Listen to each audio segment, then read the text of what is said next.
La chronologie, ce mardi 3 mai 2011, suite à la mort de Ben Laden.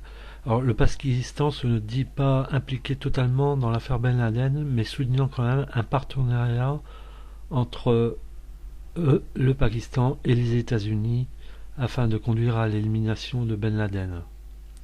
Bon, des interrogations subsistent avec la traque de l'ennemi numéro un des Américains.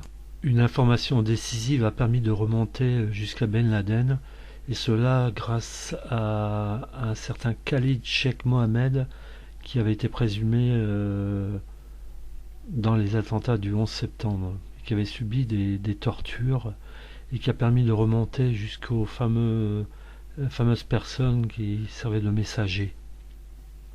Selon, selon l'ambassadeur d'Afghanistan, l'événement est très symbolique. La mort de Ben Laden a frappé beaucoup de personnes.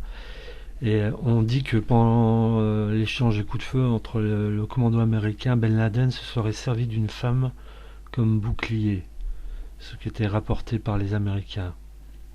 Donc, le ministère des Affaires étrangères au Quai d'Orsay appelle donc à une prudence par rapport à tous ceux qui voyagent, car on peut craindre certainement des représailles. C'est une formidable victoire, dit Obama. D'autre part, Ben Laden avait peut-être plus totalement le contrôle sur Al-Qaïda, puisque là où on l'a retrouvé, il y a très peu de matériel électronique, pas d'ordinateur, pas de téléphone.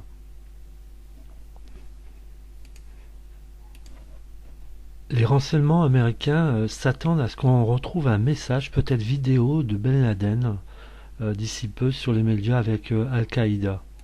Alors on sait par les renseignements américains que Ben Laden a laissé derrière lui des gens formés pour les attentats kamikazes, et donc on a très peur évidemment de représailles comme je soulignais précédemment. La menace se relève donc de manière très importante, et il faut rester vigilant, notamment auprès des aéroports, dont celui bien sûr à Air France. Pour le président français Nicolas Sarkozy, l'élimination de Ben Laden ne signifie pas la fin du mouvement Al-Qaïda qui existe en fait depuis une vingtaine d'années, et bon, et qui a eu, avant le 11 septembre 2001, il y a eu des attentats dans les années 80 très importants. Je crois qu'une ambassade à Nairobi. Et donc on peut s'attendre encore à des attentats dans les jours qui viennent de gens de façon très isolée, mais qui se réclament du mouvement Al-Qaïda.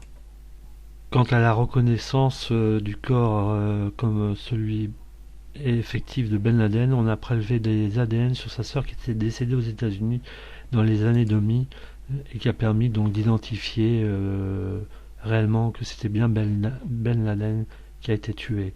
Et tué peut-être par un de ses gardes du corps. Ce serait la dernière information sur ce petit montage audio que j'ai à midi 5.